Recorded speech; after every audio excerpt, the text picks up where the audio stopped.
So last meeting, I introduced you to the concepts of communication as a process. Can you give me your own understanding of the lessons that we had last meeting? Anybody?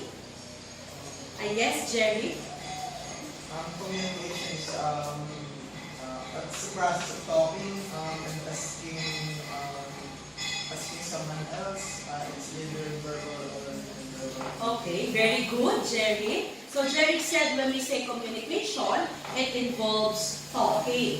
And at the same time, Jerry said it can be verbal, it can also be non-verbal. Can somebody tell me the difference between verbal and non-verbal communication? When we say verbal, what is it? Let's have Leandro. What do we mean when we say verbal? Like verbally, we using voice like me now. Okay. You use your voice to communicate. Or perhaps we can translate that to talking. So when you talk, ABM1, what do you use aside from your voice? Yes. Okay, exactly. Very good. Renalyn. When we say verbal communication, we use words to communicate. How about non-verbal? Let's have Renalyn. What do we mean when we say non-verbal? Non-verbal communication, it refers to the way of talking without words, like expressions, gestures, and sign language. Okay, very good, Renalyn. When we say non-verbal, from the word non, what is the meaning of non? Nothing. Okay, it could also mean without. So it is the exact opposite of verbal. We use words when we say verbal. We do not use words when we say non-verbal. So instead, we use sign language. Okay, we use body language. We use facial expressions. Okay, gestures. We don't say gestures. Okay, ABN1. We don't pronounce that as gesture. It is pronounced as gestures. Okay, any other insights? Okay, do you have any other ideas to share regarding our discussion last time? Okay? Yes, Renalyn, Donabel. Communication means sharing ideas and thoughts. Okay. Communication means sharing. It is from the Latin word communis, which means to come together or to share. So there is communication if there is a sharing of understanding. Okay? So I think everything is clear. So we now proceed to our next lesson. Are you ready, ABM1? Yes. Okay. So we now proceed to our next lesson. Okay? So I want to present to you first the objectives. Can I ask Jessa to read the first objective? Identify the elements of community. Okay, very good, Jessa. The first objective, so you have to make sure, my dear students, that we were able to achieve this objective. So the first objective, identify the elements of communication. Okay, how about the second objective? Let's have Julianne. Describe how effective communication takes place. Okay, so after the lesson, we have to effectively describe how communication takes place. And the last one, let's have Eunice. Eunice, can you read our third objective? Use effective verbal and non-verbal communication in the presentation. Okay, are you all excited for our presentation later on? Yes. Okay. Okay. Next, in the next few minutes, you will be having your presentation. Okay? Although I will be also asking you to come up with a video presentation as your final requirement. So let's focus on objective number 3. You have to use effective verbal and non-verbal communication in the presentation.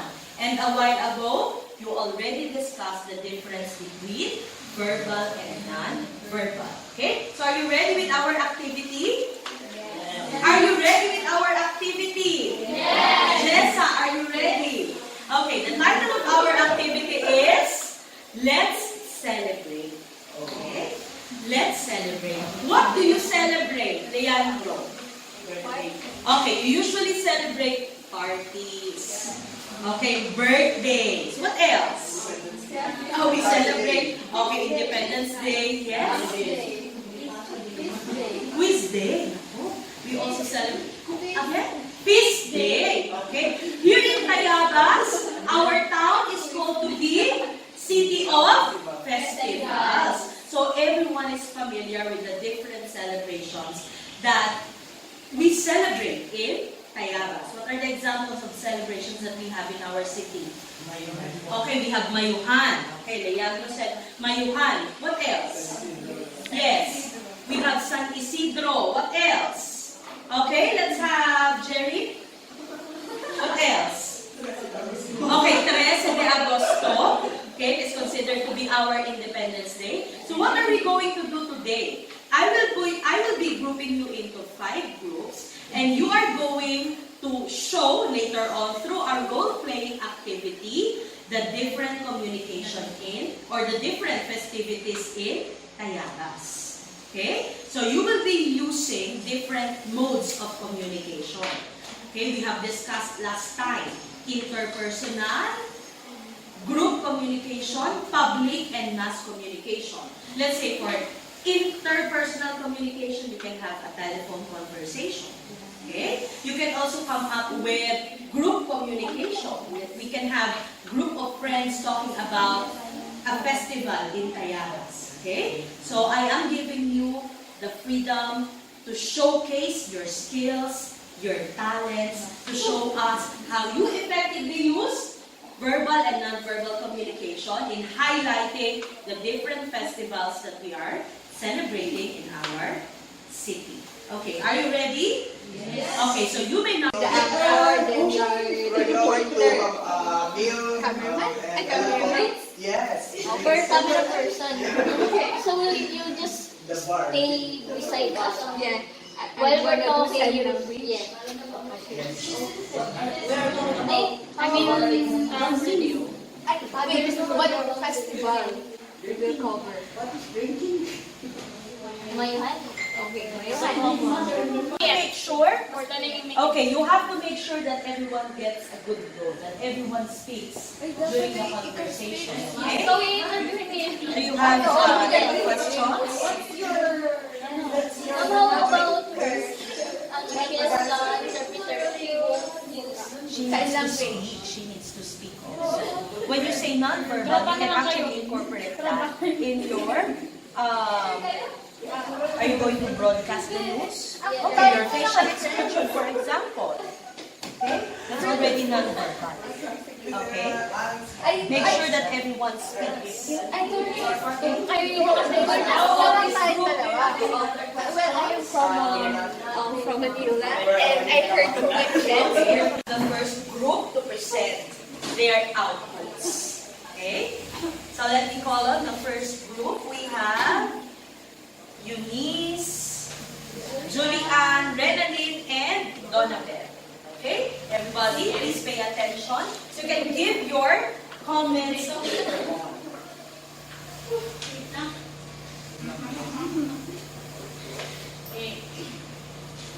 Good morning, Philippines. Good morning, Tayabas, live from DCRB 103.9. This is Plus News Patrol, and I am Julian Distal, your anchor for the last 5-minute news update. In the headline, City of Tayabas celebrates the 40th celebration of San Isidro Festival. For more details, here is Renaline Hipolito. Thank you, Julia and Vista. So we have a live coverage here at Tayabas City where we are celebrating the San Isidro Festival. So let's just ask some people around here. Hi, can I ask you some questions? Are you from Tayabas? Yes, naturally born from Tayabas. How So, about her? she's my friend from other place. She's Donabel. So how's your day? How's your stay here in Tayabas? Well, actually, it was my first time here in Tayabas. Unfortunately, it is San Isidro Labrador Festival. Oh, are you enjoying the festival? Of course, of course. Yes, I really enjoy this festival. I have so much fun. have you tried other delicacies here in Tayabas? Of course, because San Isidro is known for the festival of Yes, Suman. yes, yes. Have you tasted other delicacies here in Tayabas? Oh yes, budin. Budin. Oh, that's budin. And what do you call the rice cake? Suman. Oh, suman. Yes, that's what Tayabans are very generous, sharing their blessings. Oh, Yeah. so that's also, thank you. Um, that's all. I am Renalyn Tibolto, live at Tayabas City. Back to you, Julian Bistan. Thank you, Renalyn. So that's the top of our news for today. See you again for another 5-minute news update. Okay, let us clap our hands for group 1 for their 5 or 3-minute role play. Thank you. Now we proceed to our next group. Let us have our second group to present. Hello, welcome. So thank you very much, groups 1, 2, 3, and 4, for your very beautiful presentations. But before we proceed with the next activity, can I ask some of you to give their comments about the presentation? Did you like your classmates' presentation? ABM, did you like your classmates' presentation? Yes. Okay. Were you able to enjoy the activity? Yes. Okay. So I want you to go back again to the presentations of all groups. We have 5 groups who presented. I want you to think back of what they did during the presentation. Did they use both verbal and non-verbal cues? Is it observable in the groups? Okay. Is it observable? Okay. I think we're all clear with verbal and non-verbal. How did communication start? You can cite a specific presentation and tell me how communication started. When someone did Okay, Jerry. in our group, the presentation, the communication began when someone started to say a word to my other group mates, and then the communication was continued. Okay, according to Jerry, it all started when someone commenced or started talking about the festival. And then everything else follows. What else? It all started with a person, and then who received the message? Yes, Donovan. The receiver receives the message. So Donovan already has the label for that. Receiver. What else? What else happened during the conversation or the dialogue that you presented? Yes, Leandro. I give a call sa the audience is a receiver because they give a feedback when they after. Okay, good. Leandro said the audience can also be considered receiver because they give feedback. What do we mean when we say feedback? Do you have any idea, class, what we mean when we say feedback? What are feedbacks? Yes, Donovan. There's the receiver response to the sender. Okay, can we use the term response to mean feedback? What do you think? Yes, okay. So the word response or feedback could mean the same. How about problems that you encountered during the activity? Okay. Grammar. Okay, during your presentation, for example, yes. Okay, you have something to say, Miss Hipolito. Our group presentation is about broadcasting, where we do a live coverage, and if you imagine it, it is real. In reality, the barriers in this communication are those noise people at the background that while you were talking to someone. Okay, very good. So she was able to inject or insert a very important element of communication. Like, for example, noise. Okay, which Renalyn called barrier. Remember, in our objective, we said today, we are going to explore the elements of communication. And I am very happy that most of you can already identify the elements of communication. But for us to have a better understanding of the 7 elements of communication, I want you to watch this video. Okay?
Okay. Okay. Were you able to identify the elements presented in the video? How is it similar to your presentation? Okay. How is it similar? Can you name the different elements of communication in your activity, the role play, and in the video? What is the first element? We have sender. So we already know what we mean when we say sender. Okay? The person, or perhaps it could be an object, or it could be media, which or where the message starts or originates. We call that sender. What else? Receiver. We have receiver. Okay? Receiver from the word receive, someone who receives the message. What else? Channel. We have Channel. channel. What do we mean when we say channel? Yes, Donabel. Channel is the medium The medium. we use in communication. Okay, the medium that we use in communication. For example, in the video, how did the person relate the message to the girl? What did he use? Okay, he used his voice. What did he tell? I love you. So the message, which is another element of communication, is I love you. And the channel he used is his voice. Another, what else? Okay, what else, Daniela?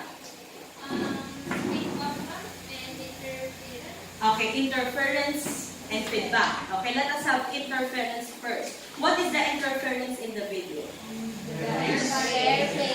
Okay, the noise of the airplane. So that is very similar to what your classmate Renalyn has said a while ago. So what is another word for interference? Barriers. Okay, Renalyn mentioned that already. Barriers. And we also have, Daniela said, feedback. Okay, in the video, what is the feedback? Yes, yes, Leandro. What is the feedback? Do you like that kind of feedback, Leandro? Okay, this time, Leandro. Okay, I love you too, Leandro. That is the feedback. So when we say feedback, it is the response of the receiver. So those are the elements of communication. Now, questions about our discussion? Okay, is everything clear? ADM? Yes. Okay. I ask some question. I want to know if the Okay, please stand. if the receiver receive the message and he or she give feedback, then she becomes the sender. Yes, okay, that is actually a good point. Okay, in communication, the sender and the receiver may just be one person. Or the roles may change over the course of the communication process. For example, today, I may be, or as of this moment, I am the sender. But later on, I will be the receiver. At this point, you are the listener, but later on, you will become the speaker. So we shift roles during the entire communication process. And earlier, we have discussed already that communication may take place and it may involve only one person, right? We call that intrapersonal communication, where the receiver and the sender is only the sender. Okay? Very good, Jerry. Okay, yes. Ma'am, what if the receiver didn't respond? Okay, if the receiver did not respond, okay, does communication end? Not yet. Huh? What do you think, Leandro? Not yet because we bad.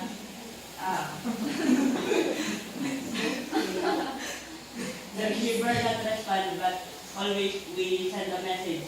This is still a communication. Exactly. No response is a response. Even if you choose to keep quiet, you are trying to communicate a message. What is the message? Yes, it's a non-verbal message which could mean, I don't want to talk with you anymore. Okay? So communication does not stop when someone did not respond. Very good. Okay? Are there any other questions? Okay, so if there are no more questions, I will be giving you these meta cards. You can use this as your scratch papers. Okay? And you will be writing your insights here about communication. Okay? You will be writing there your reflection about the things that we have learned today. For example, you can start with, I learned today that communication is blank. Okay? What else? The elements of communication are blank.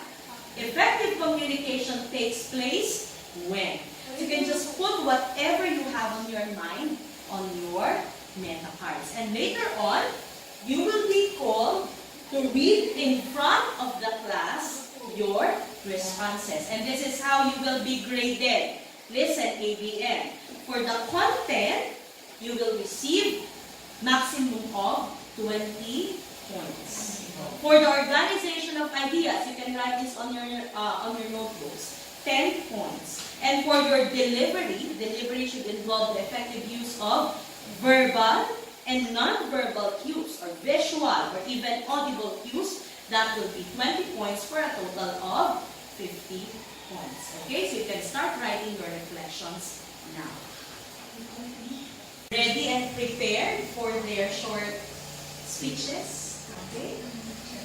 Let us have Donna there. Okay, Donna, here, and you read your work. Make sure your classmates can hear your insights. Okay? I have learned that communication is the understanding or sharing of ideas and thoughts. It can be verbal and non-verbal. When we say verbal, it involves words, while non-verbal does not use words. It can be facial expression, gestures, sign language, and body language. The elements of communication are sender, receiver, feedback, channel, interference. Sender is the person who sends the message. The medium used by the sender is called channel. The person who received the message is the receiver, and her or his response to the sender is called feedback. There are also barriers happening in communication, and that is called interference. Okay, thank you. Let us clap our hands for that. Thank you very much, Donabelle. We'll be hearing more of your classmates' responses later, or perhaps next meeting, because we don't have much time yet. Okay? Any other questions? ABM1? Okay, is everything clear? Yes. Okay, I will be uploading your next activity. Okay? We will be, or you will be gathering all the learnings that you have in speech and oral communication, because I will be asking you to come up with your own video highlighting the effective use of communication and the importance of communication in your personal and professional lives. Okay? I will be uploading the instructions, because I have their instructions. I will also be uploading the criteria on our group chat. If you have any more questions which you cannot share with us, you can also share your questions and your ideas in our group chat. Okay, if there are no more questions, please rise. Thank you very much. Good